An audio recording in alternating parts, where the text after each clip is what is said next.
आप सभी को प्रणाम। मैं हूं सूर्यकांत द्विवेदी और आप सभी को चैत्र नवरात्रि और नव संवत्सर 2078 की हार्दिक शुभकामनाएं, मंगल कामनाएं।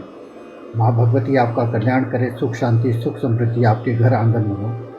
इन्हीं मंगल कामनाओं के साथ आइए हम चैत्र नवरात्रि और नव संवत्सर पर थोड़ा प्रकाश डालते हैं। प्रतिपदा 12 अप्रैल को साय 6:58 से लेकर मंगलवार को 10:17 तक रहेगी।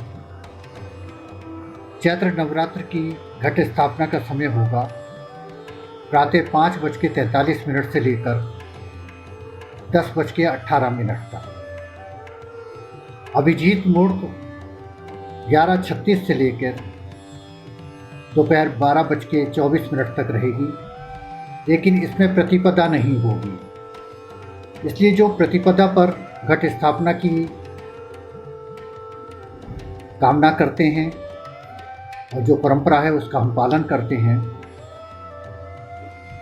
ऐसे सभी लोग प्रातः 5:43 से लेकर 10:18 के बीच में घट स्थापना कर सकते हैं। यदि घट स्थापना मुहूर्त काल में ना हो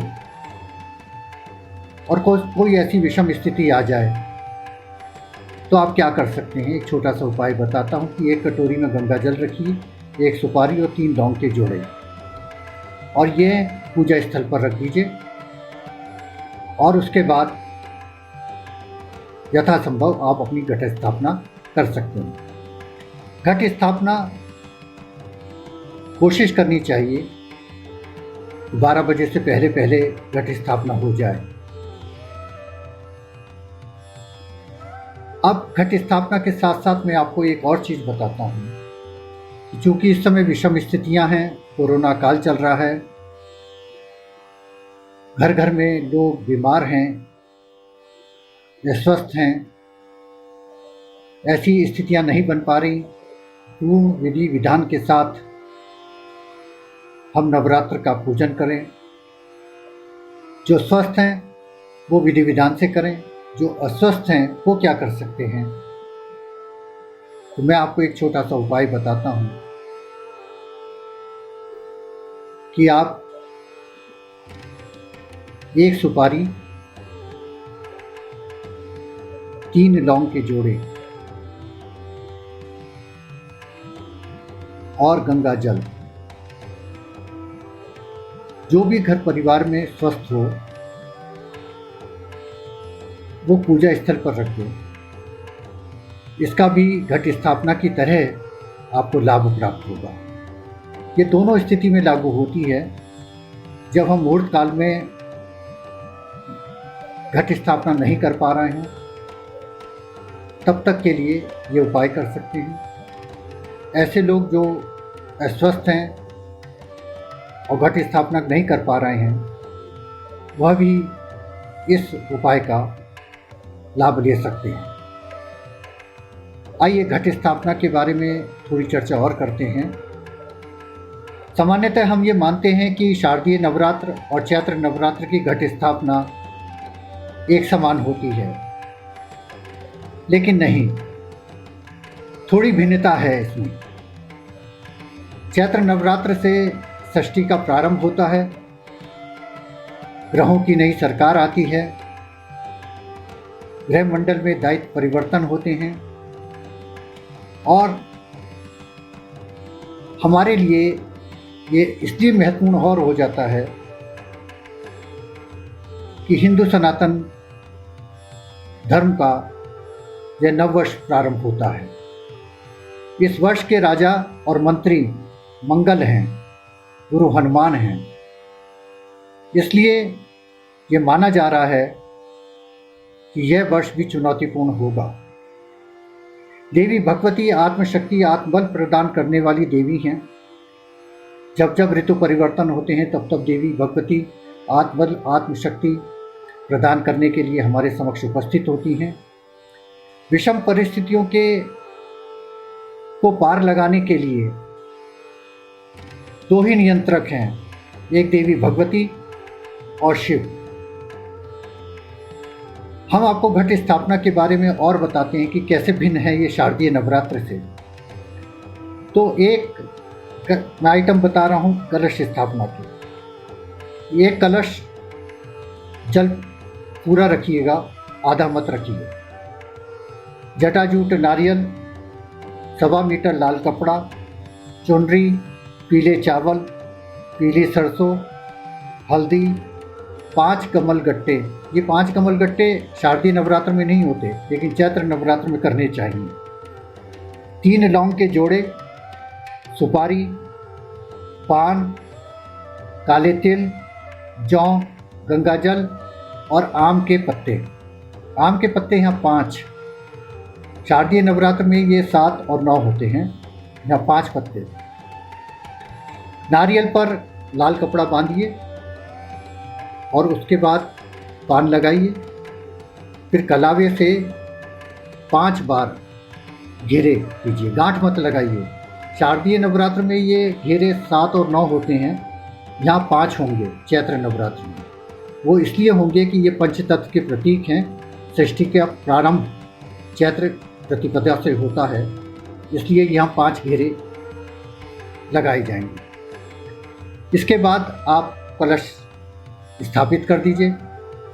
कलश स्थापना के साथ यह निवेदन करता हूँ कि शारदीय नवरात्र में तो हम देवी भगवती के बड़े मंत्रों से घट स्थापना करते हैं, लेकिन यहाँ चैत्र नवरात्र में हमें बीज मंत्र से घट स्थापना करनी चाहिए और ये ज़्यादा फलीभूत होती है, क्योंकि किसी भी सृष्टि का, समष्टि का प्रारंभ जो होता है वो बीज से होता है। क्योंकि चैत्र प्रतिपदा से नव संवत्सर प्रारंभ हो रहा है, सृष्टि का प्रारंभ हो रहा है, हमारे नववर्ष का शुभारंभ हो रहा है, इसलिए यहाँ देवी भगवती के बीज मंत्रों से घट स्थापना यदि की जाए तो वह ज़्यादा फलीभूत होती है। मैं कुछ मंत्र आपको बताता हूँ कि ओम ऐं ह्रीं क्लीं चामुंडाय विच्चे, ये आपको याद है। दूसरा मंत्र है ओम ऐं ह्रीं क्लीं ओम। तीसरा मंत्र दे रहा हूँ ओम ओम ह्रीं श्रीं क्लीं श्रीवासने नमः, ओम श्रीं श्रीं ओम श्री। और 5वां मंत्र है ओम दुम दुर्गाय नमः। मैं आपको एक और बात बताता हूँ कि ज़्यादातर देवी के मंत्र संस्कृत में हैं, बीज मंत्र संस्कृत में हैं।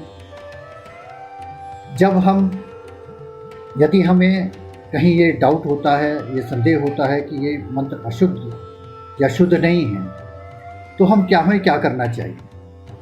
यदि हम ओम के बाद श्री लगाते हैं, ओम श्री श्रीवासने नमः, तो उच्चारण दोष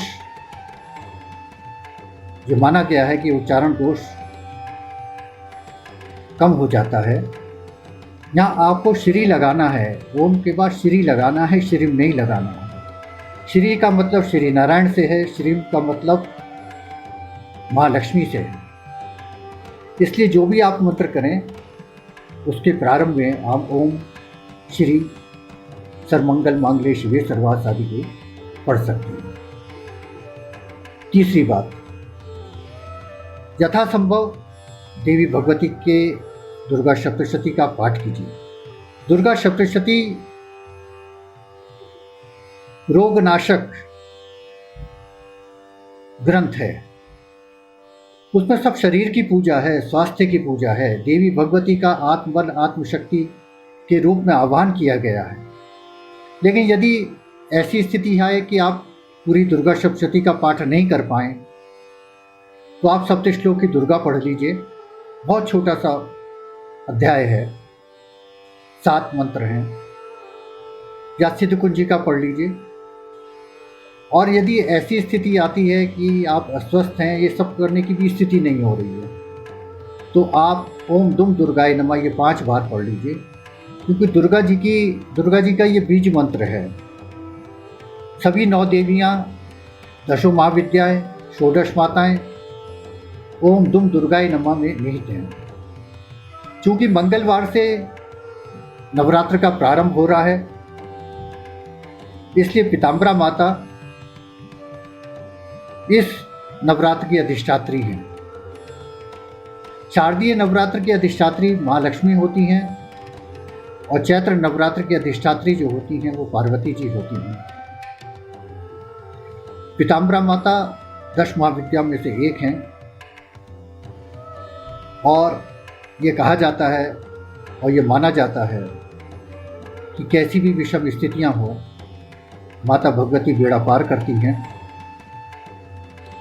तो आप से यही अनुरोध है कि आप यथाशक्ति देवी भगवती का अर्चन कीजिए। यदि अस्वस्थ हैं और चूँकि कोरोना काल चल रहा है, घर घर ऐसी स्थिति है, तो कृपया व्रत मत कीजिए, मानसिक जाप कीजिए।